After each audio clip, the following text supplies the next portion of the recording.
Hello everyone and welcome back to This Is Real Life. I'm your host Sheri and today we are in the house and we're gonna do a full out fucking DIY. And why are we in the house? Well, two reasons. One, it's 106 degrees outside and I'm not about to work in the garage today. I'm just not gonna do it. I've got wood in the house, I brought a couple power tools in the house, and I have no problem with that. I'd rather clean up a little bit of sawdust than go sweat my balls off outside. The other reason we are in the house is because sometimes I get quite a few comments that say, I don't have a space that big, I don't have a garage, I can't do that project because I just don't have the room. Maybe you live in an apartment or a studio and your outdoor space is very limited. Well, we're gonna do a project that you can do inside in a very tiny area,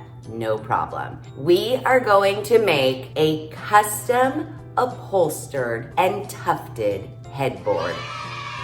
I know, right? I will show you what I'm working with, and maybe you are in a similar situation. Okay, so here is what we're working with. I know, exciting. Guys, this is where all the magic happens. No, but for real. So yes, I'm pulling one of those before tricks where I make it look as shitty as fucking possible. I wanted to show you what I am working with because I have a window right there that is going to dictate how tall my headboard is. So I only have from the top of the bed to the bottom of the windowsill as headboard space. So I did my measurements accordingly. It's one step up from a mattress laying on the floor, but it's seriously giving me college dorm room vibes. Yeah, not very exciting, not very mature, not very anything. I mean, Joe likes it, but yeah, we gotta fix this situation. Oh, and ignore the paint. I need to paint this room still. Okay, so yeah, not very exciting, not very pretty to look at, just very like, what are you, 20? I know. But don't worry, if you are in a similar situation, or maybe you have a bed frame that you no longer like, it doesn't go with your aesthetic, you wanna change up your room, this is a very easy way to do it. Add some drama, add, a different texture, maybe even a pop of color to your room. Now, I didn't go the pop of color route. I was thinking about it, but sadly, in my town, we don't have a lot of fabric stores. Literally the Joann's. My Walmart has a few little tiny baby selections of fabric, and the other place is the Hobby Lobby, which is where I ended up going to purchase the fabric for my headboard. I kind of paid a pretty penny for it, which is not what I wanted to do, but honestly, the Joann's, it was like their fabric selection was boo. Even though the fabric that I picked at the Hobby Lobby was on sale, the amount that I needed because of the width of the fabric cost me like $44. I know, wasn't thrilled about that price. So I had to make up for the amount of money that I spent on the fabric in the wood for our headboard. And I will tell you what I did. Once again, I'm brilliant. Even the guy at the Lowe's thinks I'm brilliant. So first step before you do anything, measure the width of your bed to know how wide your headboard needs to be. I measured mine and I have a queen size bed, edge to edge, it is 60 inches. And then I measured from the floor to where I wanted my headboard to stop, which would be just under that stupid window. I would love for my headboard to be taller, and you could make your headboard as tall as you want it to be, but my area where my bed is set in my room is very limited on space. So from the floor to where the top of the headboard could be was 42 inches. But then we don't want to cover the entire headboard from the floor up. We only need to cover from the top of our mattress to the top edge of the headboard, and my measurement was 22. In the big picture of it all, I need a rectangle that is 42 high by 60 wide, but I need a gap from the floor to the top of my mattress, and then I need solid wood from the top of my mattress to the top of my headboard, which is 22 inches. So I drew a little shape because, you know, I'm a master carpenter. So essentially, this shape is what we're working with. 60 wide by 42 high, a cutout here, and the part that I'm going to cover from here to here, that's 22 inches. Make sense? I had to go find wood to accommodate those measurements. My first idea was I was gonna get a sheet of plywood and I was going to have the people at the Lowe's cut it into a 42 by 60 inch square. But I don't know if you've been to the Lowe's or any other place where they sell wood, but wood prices are still astronomical and I couldn't take it. Not to mention, I had to buy a full 4 by 8 sheet of plywood in order to accommodate my measurements, which means I would have had a lot of plywood left over and wasted because I just needed this square. I went up and down the aisles. I looked at everything to try and accommodate the measurements that I needed. And I happened across fence board. It smells delightful. I think it's cedar. They have this skinnier width, and then they have this width here that is almost 8 inches, so like 7.5 inches wide. This one piece of fence board cost $4.98. I tracked down a Lowe's employee because I did not bring my tape measure, and we measured the length of this board and it was 72 inches. Fence board does have this cute little, I'm a fence cutout. I need to chop this off because I need this to be straight. So then, knowing that it was almost 8 inches and I needed 22 inches to cover, I bought 3 of these boards. So that is $15. Okay, so that gives me my upper rectangle. Now I need my legs that are gonna stand from the floor up. So then I grabbed these skinnier fence boards, and they're not quite as long, and I'm not gonna need the full length of them. These were like $3. So for $20, I got all of the wood I need to build the headboard. And now this is also thick. Could I have purchased really, really thin plywood for, I wanna say $24? Yes, I could. The plywood I was looking at was $35-ish, and it wasn't even that great of plywood. So to get these boards that we're gonna cover with fabric, to get all of the wood that I need for 20 bucks, I was in heaven. So now that we've got that all organized, we've got our supplies, now 10, 12, 15, 30 minutes into the video, we're actually gonna start making our headboard. Like I mentioned, I do need to get rid of that because I need this perfectly squared off. I am going to run out to the garage to make 3 quick cuts using, you know it, the jigsaw. Plus I need to make these boards the exact 60 inches. If you don't have a garage, maybe you have like just a small little patio area. It's not gonna take much room. And the only reason why I'm not actually cutting in the house is because the jigsaw does kick up a lot of sawdust. So I'm gonna make 3 quick cuts and then come back in and we're gonna start building.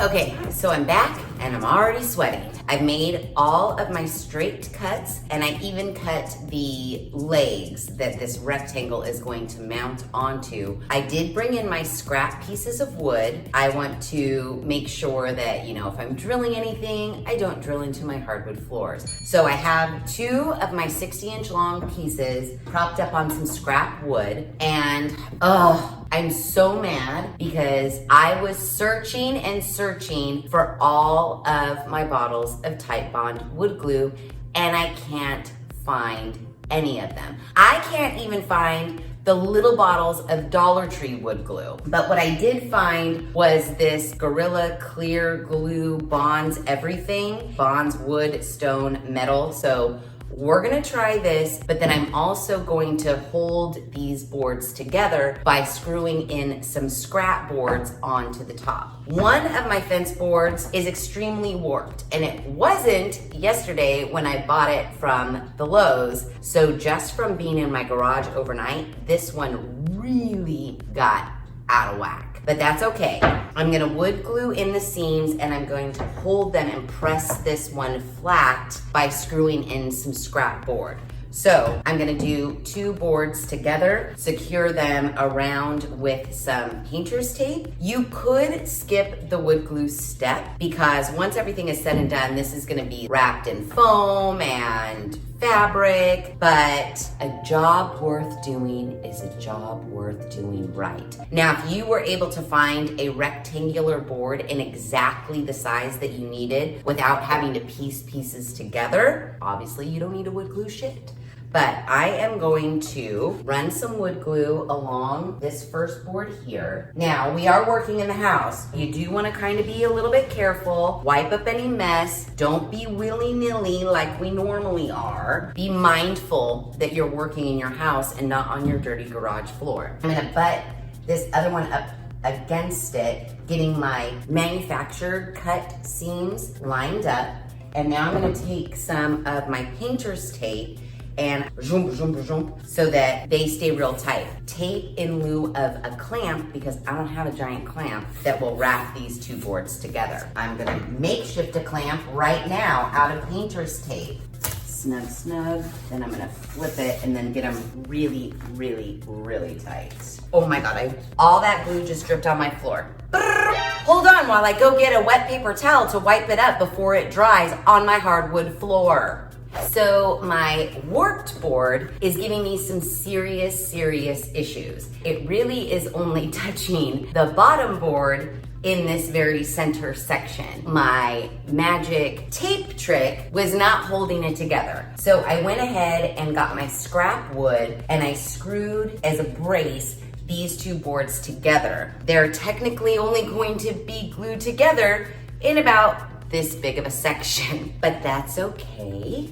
We have to make it work. It was $4.98 a board. And I'm hoping that once I get the 3rd board in place, I may even do a couple screw-in supports from the front side because really these supports are going to be removed. I'm just trying to get a nice, straight-ish, big board out of 3 little boards. You kind of gotta do what you gotta do and finagle some shit so that it works. Again, I'm screwing in the house. I put a protector board underneath, and I also made sure that my screws were just long enough to go through my support board and barely into my actual real board. This whole thing is gonna be covered in foam and fabric, so what's underneath doesn't really matter what it looks like, but we do want to have some sort of a stable structure. So do the best you can do with the wood that you have. You'll be fine. It'll all be fine. Also, smart, put down a sheet, a piece of plastic. Then you don't have to worry about it. But I didn't do that. So get this board up under here. Ooh, and this is nice. The board is touching the whole way across. So that's a bonus. And I'm putting all my weight on it too. Put your back into it. Perfect. Perfect. So now we just kind of gotta let this like dry for a minute. This warped board. So I'm gonna put a scrap of wood here to try to press that warped board down because it's killing me. That's what we're gonna do. Okay, so I've completely Tim Gunned the shit out of my 3 fence boards to make one rectangle that is 60 inches long by approximately in between 22 and 24 inches wide. I have screwed on front braces as well as braces on the back. These braces on the back will stay in until we're ready to install the headboard, but the braces on the front are just there for extra stability. But we don't have to wait until the seams are dry before we begin our next step. Now, I did lay down a blanket because I felt like I was getting glue everywhere. So yeah, put a blanket or a sheet down or something down. Protect your floors. We're inside. We're in the air conditioning, so we do need to take a little bit bit of care, like I mentioned. The next step is going to be figuring out where you want your tufting. You've seen it on chairs, what have you, where it looks like the material kind of divots in. So you are gonna need to do some math. You're gonna wanna mark out where you want your tufts to be, because every place we put a mark, we are going to drill a tiny little hole into our wood. And your tufting is gonna be different than my tufting based on how tall and how wide your headboard is. Easy enough for me, I have 3 planks, so I'm just naturally gonna put in 3 rows of tufting. And I'm going to make it so the top row has an odd number, the middle row has an even number, and the bottom row has the same odd number that the top row has. I wanna find the center of each board. That looks like 7.5. So I wanna go along and mark so that I can draw a straight line at 3 3/4 on each of my boards. And that's gonna be my center point. Your math, like I said, is gonna be different than my math. Just do your math and then mark your boards accordingly. And then I'm gonna draw my line, matching up all my little dots. There is the center of my top board. Now I just need to do that to my center and my bottom sections. We're going to create horizontal intersecting lines to tell us where we need to drill our holes.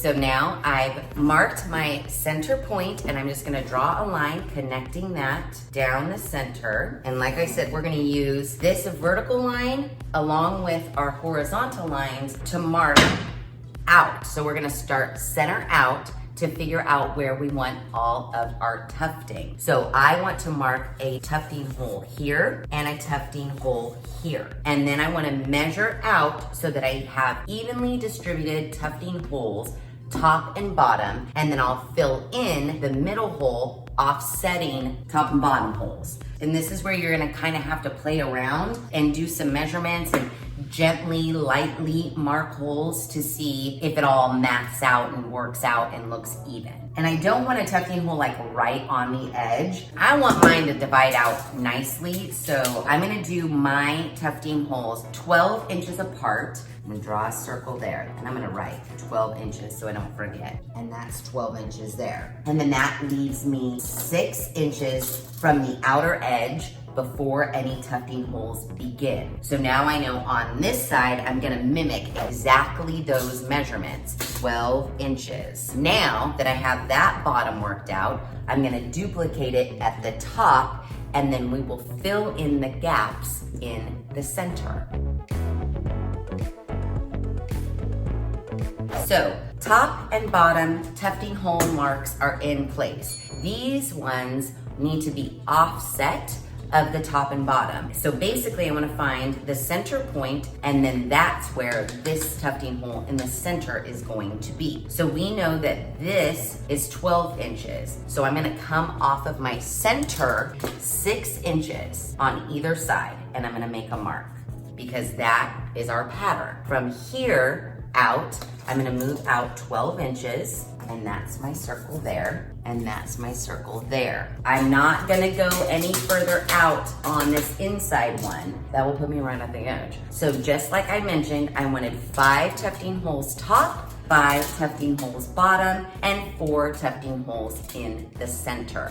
And that's what we have. And they're all evenly spaced apart and ready to go. So now get a drill with a small-ish drill bit, because we want to drill at every single one of these intersections. If you're doing the drilling in the house, you definitely want to bring in a couple paint buckets, something to elevate this off the floor so that you can drill in and out freely. Or if you have, like I said, a patio area that you can run this out to really quick. If you drill out on your patio area, you're gonna cut down on your sawdust and your cleanup work inside, but just know you're also gonna sweat your balls off. I think I'm gonna grab a couple paint cans and I'm gonna drill in the house.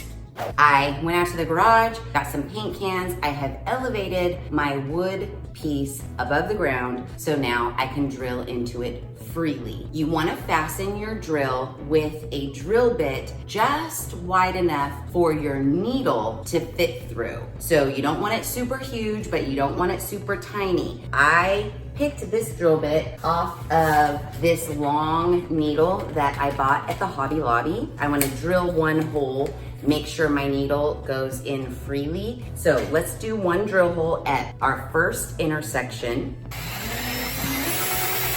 I can tell by looking that this needle is thicker and is not gonna fit. So I need to up my drill bit a size. I have attached a little bit thicker drill bit, and I'm gonna go ahead and re-drill this hole. Test again. Aha, there we go. We found the perfect drill bit. So now we just need to drill at all of our intersections. One row done, just 2 more to go.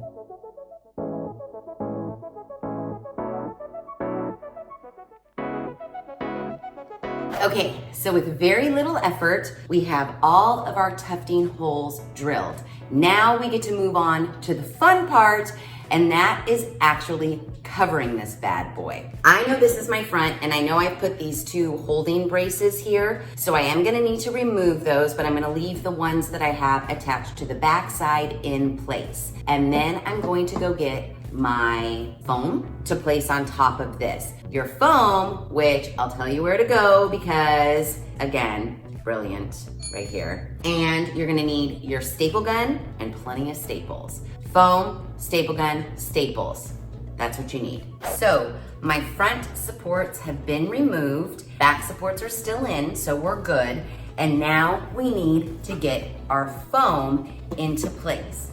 Now, don't buy your foam at a fabric store. Just don't do it. It is way too expensive because this is not the first time I've done this money-saving hack on foam. Instead of purchasing your foam at the Joann's or at a fabric store, what you need to do is go to the Walmart and buy a twin bed foam mattress topper. This puppy is $9.97, and because it is the length and width of a twin bed, you can fold it, double it up, get the foam thickness that you want for very, very little money. I do want my foam pretty thick. The thicker your foam is, the deeper your tufting is going to be, and the overall more plush the look will be in the end.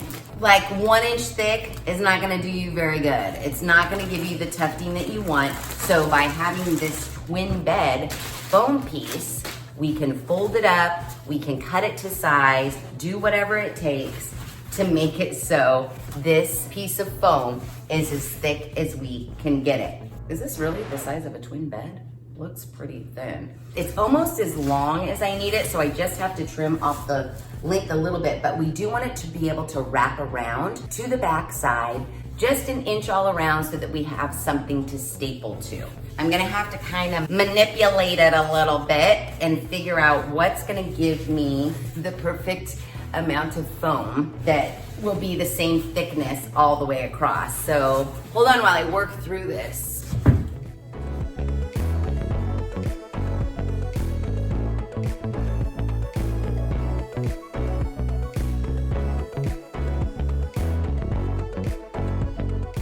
Okay, so as you can see, I've had to piece the foam together in such a way that I get the maximum amount of thickness on my board. Since I have a big, nice, clean, 1 cut, solid piece of foam underneath of all this, I am going to use that for the top. So I'm gonna staple gun down these little makeshift pieces first. We're gonna remove our big, clean cut piece of foam so that the top of our headboard has 1 continuous, no seams, no nothing piece of foam across the top. This is the top of my headboard where my head would go. I want to move it aside, lay down my foams, get this centered, and staple gun those in place. If yours is textured like this, I'm trying to put the smooth side on the outside. So I'm gonna get these laid out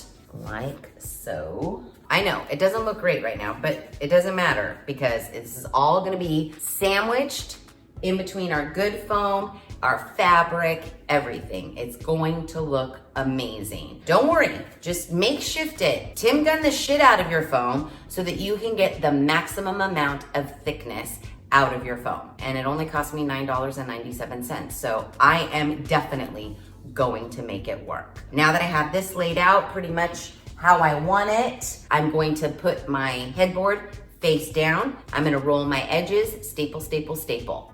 That's it. And you can definitely tell I didn't have enough foam to reach all the way to the end, but that's okay. How I'm picturing it in my mind is the center of my headboard is gonna be a little bit more billowy, and then it's gonna taper down and out as it gets to the end. I think it's gonna be a lovely look. Ideally, would I want double thickness of foam from edge to edge? Yes, I would. Do I feel like going back to the Walmart and buying another twin foam pad? Absolutely 100% no. This is going to work. And to be quite honest, once you have your fabric pulled tight with your tufting, I actually think it's gonna be super fine and no one's gonna know but you. But I also think it is gonna give you a little bit more cush in the center of your headboard where you would want it rather than on the ends. So that's what I'm going with. So get your staple gun, do like you normally do. Pull up, wrap around, press real hard, staple. Easy. Because there are so many freaking pieces, I'm probably gonna stick like 3 staples in each, top and bottom. And then when we have our solid piece of foam to wrap around, then this will all just blend in seamlessly. So again, not an issue, make it work. It's gonna be a beautiful headboard in the end, and you did it on a complete and total budget. So rolling the edges, getting my staples in, nothing terribly difficult, and then I will go along the top as well.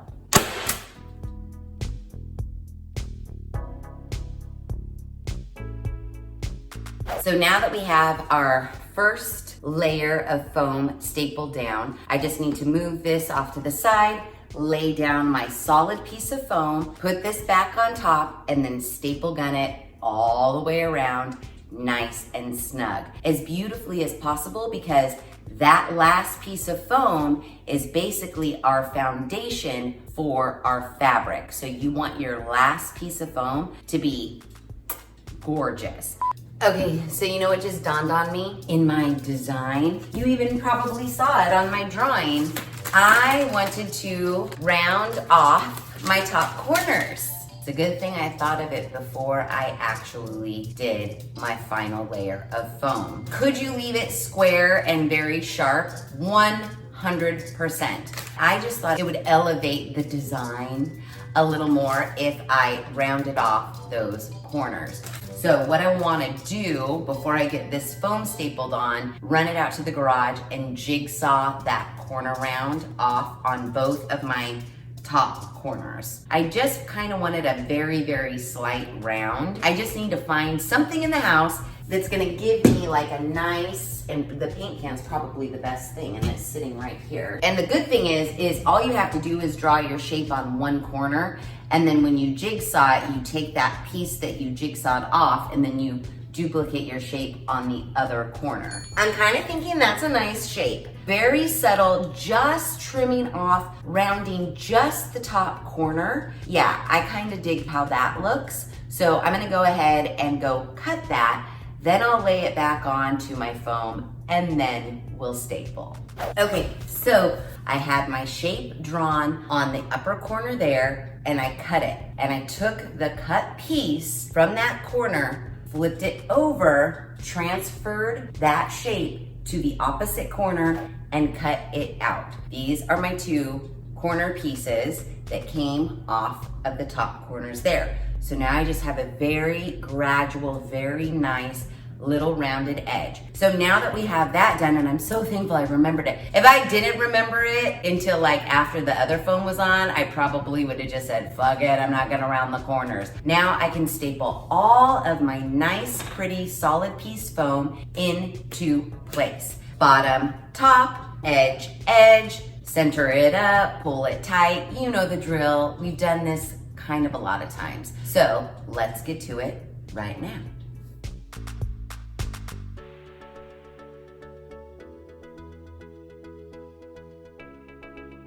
And voila, all of the foam is stapled into place. I rounded my top corners. I went a little ham on the staples on the underside, which you don't need to because you are gonna have fabric over the top of this, holding this foam into place as well. We're all good. I've trimmed off all my excess. It's over here. And here is what it looks like from the front. All nice. And like I said, you can't really tell that there's like a step down in where the foam is. The center foam is nice and padded and beautiful. There it is, and it's gushy. It's gonna be really nice for all of our little tufts once our fabric is on the top. I need to get all of the particles and whatnot off of here because my fabric is beautiful, but it is light in color. I kind of feel like it's a linen and then it has sewn in appliques on top. I want to keep it clean. That means I need to sweep, I need to get all this shit off of here. So it's one of those, you know, clean as you go sort of situations. Okay, so I fully cleaned up my floor. I even mopped to make sure that there were no glue remnants and what have you. And then I decided to take an old, really what it was an old bed skirt that I wasn't using anymore. And I covered the foam in that white, let's call it a sheet. I felt like it needed a clean white covering over the foam because the fabric I selected does look rather linen-esque. So the weave in it isn't super tight. When I pull it and straighten it and staple it, I didn't want to risk seeing that yellowish color of foam underneath. And really, if you just wanted a white tufted headboard, a sheet is a good way to go and it will save you some money. Another good thing to do is think outside the box. When I was shopping for this fabric, first at Joann's, and then I did go over to the Walmart. So I started looking in like the shower curtain section, the curtain section, the quilt section, just to see if there was a pattern that I liked. And there was a shower curtain that wasn't bad. And a shower curtain is a huge expanse of fabric, like $19.99. Now, if you do go an alternative route, make sure that whatever you're using, the shower curtain isn't too thin, it's not see-through. There are ways of getting around having to buy yardage of fabric. Like I said, think outside the box. If I didn't find this fabric that I ended up finding at the Hobby Lobby, I most likely would have purchased the shower curtain from the Walmart and it would have been just fine. I could have saved a shit ton of money just buying the shower curtain from the Walmart. The reason why I had to purchase so much fabric is because the width of my headboard is 60 inches. The width of the fabric that I selected is only 56 inches. So basically I have to use my length of 2 yards of fabric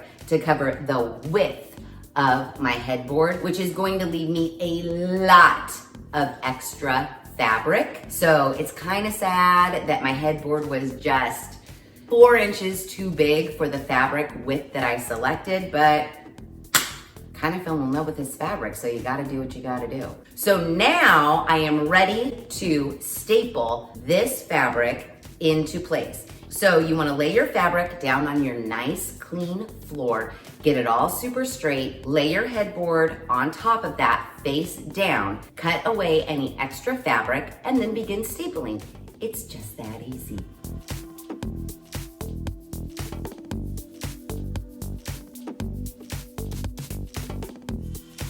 Fabric is laid out and I was just double checking. This is the top edge of my headboard. I was just making sure that that natural line that the appliques made on the fabric were even with the top of my headboard. I'm also gonna go ahead and leave my bottom edge not trimmed because I wanna put in a few staples across the top and then look at it from the front to make sure that I'm perfectly straight. I do wanna make sure that my top edge is exactly perfect before I trim any of the fabric around it and then go balls out in stapling everything.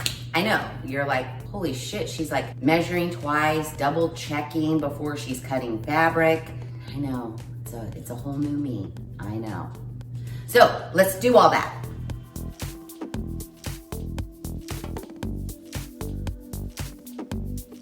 Okay, so I just put in, 5 staples along the top. Everything looks great and perfectly lined up. So now I can trim my bottom so I don't have so much excess when I'm trying to staple. For this staple job, because this is the fabric, I'm gonna use a shit ton of staples. Now I don't wanna cut it too close because I do wanna leave myself several inches to fold over.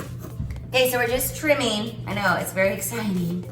Trimming our extra fabric. We're in the home stretch, guys. We are almost done with our headboard. All right, extra fabric, trim. And you can see I have a lot of extra, but I knew that. I don't know what I'll be able to use this for, but it sure is pretty.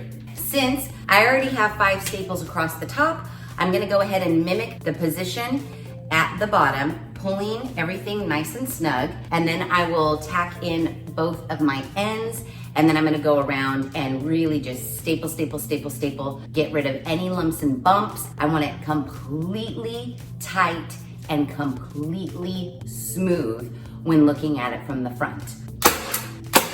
I like to work middle out. Middle out. Middle out. Middle out. So now that I have that one, I'm gonna come across to this side, look at this staple, go to its counterpart down at the bottom. Now, the great thing is, these are just staples. If you turn it over and when you look at it from the front, there's a wrinkle or it's not as tight in one area, just take some needle nose pliers, pull out that staple and redo it. It's not that big of a deal. It is very, very forgiving.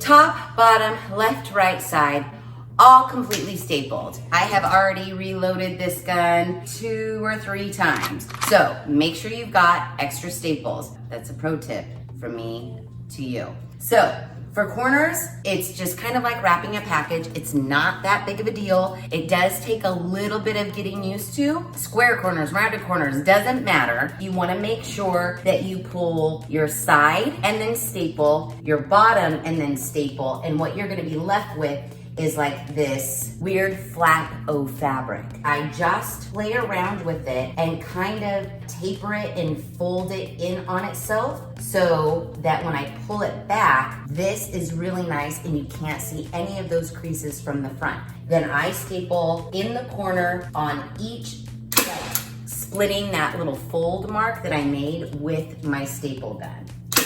Put in as many staples as it takes to get that corner really smooth and really pressed down, like so.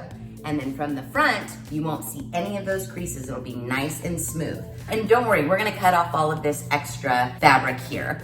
The rounded corner, same thing applies. You just might need to put in a couple more staples to make that round curve nice and smooth. Pull down, get some staples in there to hold that corner. As I round it, go in from this side as well. Then I'm gonna take this extra bulkiness of fabric, fold in the edges underneath and pull that corner towards the diagonal. And you'll see right away, all your creases are behind and nothing is on that rounded edge. Go in and put a bunch of staples. And who cares how many staples? This is the back. I want it secure. So I feel good about that corner. So now I just need to do bottom top over here. And I'm gonna do them exactly the same way. And then we get to tuft. Stapling is officially done and everything is looking beautiful from the front. There are no wrinkles. Everything is gorgeous and perfect. On to the tufting. What you are gonna need is a long enough needle to make it through your board and your foam. I have my needle. You also are gonna wanna pick a button. At Hobby Lobby, they also have these super cute, don't look like buttons. You could go for whatever. They have rhinestone buttons, they have pearl buttons, but know that whatever button you choose is going to be like the divot point of your tuft. So your needle's gonna come up through the back, through that hole we drilled with some thread on it, get your button, thread it through and bring it back down that hole and then tie it off. And then you wanna make sure you have some thread, not thread like sewing thread. I bought this waxed button thread. It was a little thicker because I knew that I was gonna be putting it through the wringer. I need to pull real tight and I don't want it snapping on me. So now I want to thread my long jumbo needle and we are going to start again, center out. I'm gonna have to lift this up so that I can see where my drill holes are from the back side. Thread in the needle. I'm going to find my hole from the back side and it's very straight as possible.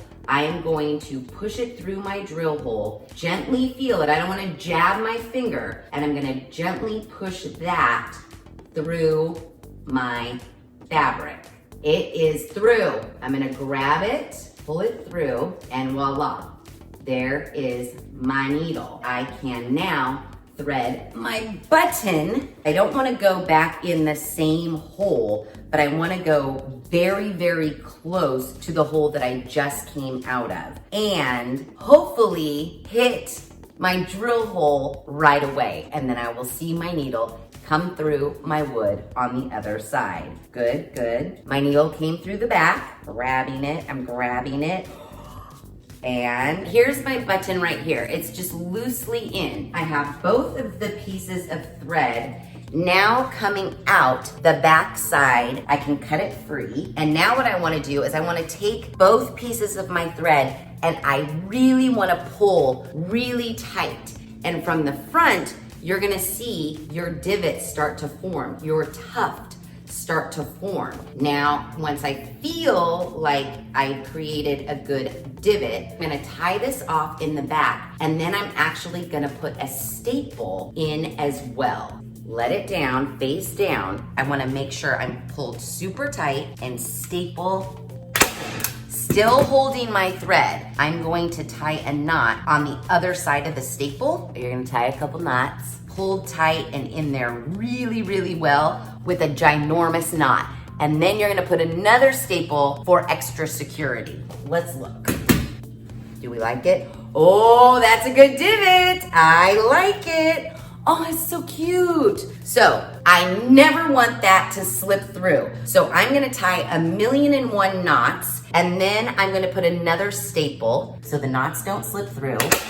Now I'm gonna get my hammer and really drive those staples into the wood so that thread isn't going anywhere. And then dab some hot glue on the knot. You know, you just can't be too safe. So that is how we create one tuft. And we did it and it looks super cute. So now that you have one, you gotta do all the rest. And you gotta make sure you're pulling all the rest of them just as tight as you did this one. It's pretty easy. It's just gonna be a little time consuming, but when you're all done, it's gonna look amazing. So now that I have my top center done, I'm gonna do my bottom center, then I'll do my 2 middle sides, and like I said, work middle out. And that's it. That's really it.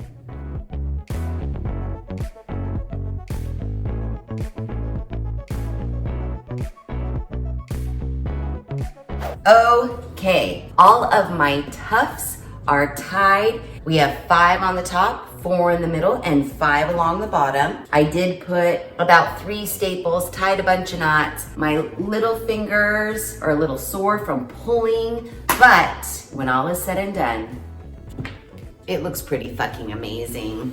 Check it out. All we need to do is put our leg pieces here. So my mattress and box spring are sitting on one of those very generic metal type frames. I mean, I'll show you, but it has like this brackety looking thing. I don't know exactly how to affix this to that, but I'm sure we'll figure it out. And hopefully these legs can somehow be affixed to the metal frame that is currently holding my bed up. But what I plan on doing is putting one leg there, screwing it in, and screwing the other leg on this side at exactly the height that it needs to be, so that I can get everything all put together and it doesn't look like one of those weird hotel headboards that's literally just screwed onto the wall. I don't want that. I want this to look like it is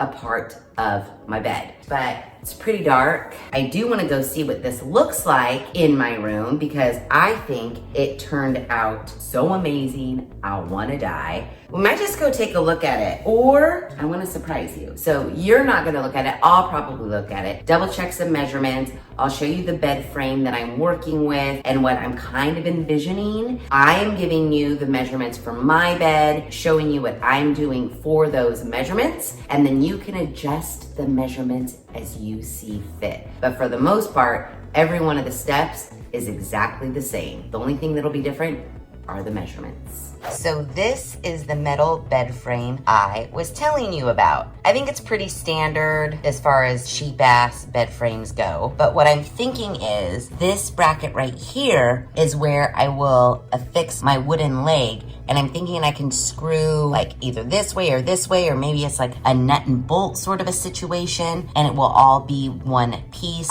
In reality, I literally could just lean the legs of the headboard up against the wall, shove this so the legs are sandwiched between the wall and this frame, and call it done. I really could just do that, but I don't think I'm going to.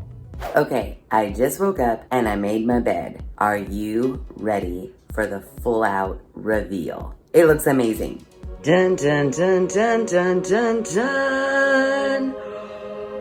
I know, right? Oh my God, look at me. I'm a full-on adult with a headboard. I love it. Like, look at how cute the tufts look. Look at that fabric. Completely custom made and completely gorgeous. So pretty and so nice. I mean, I knew we could make it, but I mean, okay, every time I go into a DIY, I'm never concerned, not really ever concerned with like, oh, this fucking turns out, fingers crossed. I always in my mind am like, yeah, this is gonna be fucking amazing because everything I do is fucking amazing. But then when all is said and done, sometimes I surprise myself with just how amazing it is. And I know my process is a little wackadoo. I would like to think my process is like the normal human process. When you get a bug up your ass and you want to get something done and you just are like, yeah, I just need some wood and fabric and that'll be that and I'll figure it out. It's how I work on everything. I am definitely not, let's draw up some, aside from I took some measurements and drew a rectangle, but I'm definitely not a person that's like, let's think about it and get everything laid out, know exactly the steps that we're gonna take. I'm the person that's like, no, I want a headboard. It's 9 o'clock on Saturday morning. I'm gonna run out and get that shit and then I'm gonna bring it home and I'm just gonna start doing it and whatever happens, happens. And it always turns out. And that's the thing, like, if I could leave one mark on the world for DIYers everywhere, it's like, it always works out. Does it go smoothly from one step to the next step? Not all the time. The wood warping was kind of shitty. Put some braces on the back, that's totally fine. I know, sometimes watching my tutorials might be like, is she really teaching anything here, or is she just fucking figuring it out as she goes along and then saying, this is how you do it? No, literally, for the most part, everything I feel like needs to happen for the final outcome is pretty much 100% true. It's just there might be a little ups and downs along the way. That's why I personally, number one, name this channel This Is Real Life. Your life is not a pre-planned, perfectly executed thing. And DIYs are not perfectly executed every single time. That's why I'm just gonna do things how I do them. And if I fuck up, if I make mistakes, if I have to figure it out, I'm hoping that that's conveying that you can fuck up, make mistakes, and figure it out too. And the end result is gonna be amazing. I did the math, and it's hard on the fabric because I did spend more than I wanted to on this particular fabric, and the way I had to purchase the yardage to fit, while I still did pay $44 for the fabric for this, I didn't actually use $44 worth of fabric. The wood, getting the cedar fence board, money. The wood cost $20. The batting, that's that twin bed, like foam mattress pad, I would have loved to have purchased two. I purchased one for $9.97. If you don't spend as much on your fabric and you have a little left over, and you can purchase two Walmart twin bed foam mattress pads, I would probably go that route. Where it is too, my tufts look really nice and deep. I only have two tufts where it's just one. They still look really nice. And really, no one would know, not even me would know really, because it really looks so nice. So wood 20, foam mattress pad 10, then you get into the fabric, and that you can play around with. I would have loved to be able to pick a clearance fabric at the Joann's, but that just wasn't in the cards. Joann's selection was horrible. The fabric is what's going to skyrocket your price or keep your price pretty good. So hard costs, you're in for it for $30, and then whatever the cost of your fabric is, and then whatever little buttons you choose for the tufting. And I put the fence board legs on, and I actually didn't end up securing it to that weird little bracket. It holds it there. So I didn't have to like rig anything. I just measured where those brackets were, marked it on my fence board legs, screwed my fence board legs onto the back of this, slid it down, boom, done. It was perfect. The master bedroom has always been, in every house I've owned, the last on my priority list as far as getting things done in the house, because no one comes in here. I moved into a shit show as far as the master bedroom is concerned. The wall color is disgusting. I already picked a new paint color. It's out in the garage. I just haven't painted in here yet. The blinds, they're very nice, but the way they mounted them, they don't fit the window. They mounted them on the outside, and they didn't get them custom cut. The window doesn't end right here. It ends way on the inside, so these blinds don't even fit on the sill, and I need to take them down. I really just should not have blinds in here at all. There's a lot of work that needs to be done in this room, and doing this headboard just got me like, all right, skip painting the trim in the hallway and skip doing the guest bedroom. Get to work in here. If you need to give your bed that extra lift, just a refresh, this is a great way to do it. And doing something like this may inspire you, like it has me, to get some other shit done in the area. And even if it's not for your master bedroom, maybe your guest bedroom, maybe you got a hand-me-down bed and it's just a mattress and you need your guest bedroom to have a little refresh. $30 and some fabric, you're good to go. And literally this took me one day. One day. It was super easy. You could do it. That's all. You could do it. So do it. And if you do it, let me know in the comments below and email me a picture, because I like to see pictures. So yeah, that's it. Another DIY done. If you like this video, please be sure to give it a big thumbs up. If you haven't done so already, please subscribe to the channel. Be sure to ring that notification bell so that you are alerted to all of the DIY Wednesday videos I push out, which is every other Wednesday at 5:30 Pacific Standard Time. Make sure you share this video with your family and friends. And as always, thanks for hanging out.